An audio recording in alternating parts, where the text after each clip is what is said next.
Hello friends, welcome back to my channel. चलतु आज बनैबा आलू आउ बीट टिक्की। तो इवनिंग स्नैक्स रे बहुत बढ़िया लगे खाइबापी। एठी देखंतु मु आलू को सिजेकी नहीं जाइछि, ता सहित बीट गाजर को मध्य एमिति ग्रेट करी नहीं जाइछि।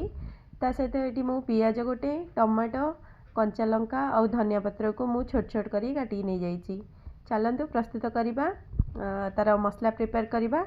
एठी देखंतु मु गोटे कड़ाई नहीं जाइछि। कड़ाई रे तेल 2 चम्मच दे देछि मु।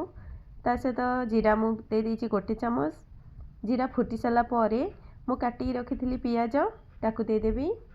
तो देखंतु मु पियाज दे देली। एठी पियाज को टिके भाजी होला परे मु एठी कंचा लंका दे देबी। तो पियाज को टिके भाजी साला परे कंचा लंका दे साली। देखंतु कंचा लंका मध्ये टिके भाजी साला तापरे मु एठी टमाटो को दे दोछि।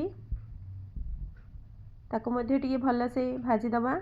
तापरे एठी देखंतु मु दे देबी गाजर ग्रेट करी रखिथिली, ता सहित बीट को मध्ये दे दोछि।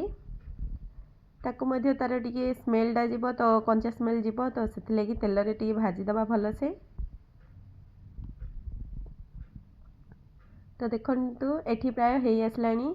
एठी मु दे दोछि स्वाद अनुसार लूण। तो मु गोटे चम्मच फुल दे देछि। ता सहित हळदी गुंड मध्ये दे देली अल्प। तो कलर तो जहाँ कले भी रेड कलर आसीबो, कहीं बीट रो कलर ओरिजिनल कलर।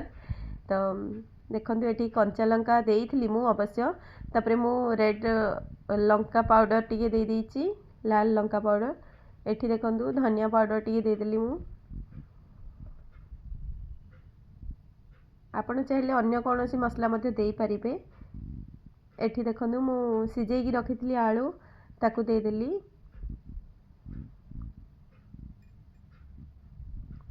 ता सहित धनिया पत्र को मध्ये काटी रखिथिली ताकू मध्ये दे देली। एथरा टिके भल से मिक्स कर दबा सब जिंस को। आलू तो सिजे आलू थिला, तो सेते किछि भाजीबार आवश्यक नहीं। तो देखंतु एठी पूरा हे आसलानी। तापरे मु चाट मसला दे दोछि। आपण चाहिले एठी आमचूर पाउडर मध्ये देई परिबे चटपटा फ्लेवर पई। चाट मसला मध्ये बहुत ही चटपटा लागे, भल लागे। तो हे आसलानी मसला पूरा भल से हे गलानी। देखंतु एथरा को रखि दबा। तापरे एठी मु गोटे चटनी बनेबी, ग्रीन चटनी। तो धनिया पत्र, पुदीना पत्र नहीं जाइछि। ता सहित मु दही नहीं जीबी अल्प। तो मु पैकेट वाला दही नहीं जाइछि। आपण चाहिले घरे थिबा दही मध्ये नहीं परिबे। ता सहित मु कंचा लंका दुईटी नहींछि। आपण राग अनुसार जेती राग खाउछन से अनुसार नेबे। ता सहित मु लेंबू मध्ये नहीं जाइछि फाळे। ताकू आमे चलंतु ग्राइंड कर दबा। लूण अल्प दे देछि स्वाद अनुसार। देखंतु ग्राइंड कर देली। तापरे सेई मसला को देखंतु मु एमिति शेप दे देछि। आपण जेमिति चाहिबे चक्का करि परिबे, नचेत लंबा मध्ये करिकी ताकू शेप दे परिबे। तापरे मु एठी ब्रेड क्रम्स नहीं जाइछि। ताकू भल से मु ब्रेड क्रम्स रे गोडे देछि।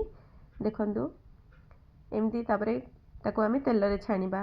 तो आपण चाहिले टावर मध्ये अल्प तेल रे मध्ये माने भाजी परिबे, नचेत एमिति हाई फ्लेम रे अधिक तेल देकी मध्ये छानी परिबे। डीप फ्राई मध्ये करि परिबे, नचेत सेमी फ्राई मध्ये करि परिबे। तो देखंतु हे गला। तो बहुत ही बढ़िया टेस्ट लगे। जेहेतु बीट पड़ीची तार कलरटा एमिति आसीबो। तो आपण किछि टेंशन नबा आवश्यक नहीं, कहीं टेस्ट तो बहुत बढ़िया आसे, जबरदस्त टेस्ट आसे। तो देखंतु बहुत सुंदर लागुची, खाइबा को मध्ये बहुत बढ़िया लागे। ताहले रहुची, देखाबो आ गोटे रेसिपी रे। नमस्कार।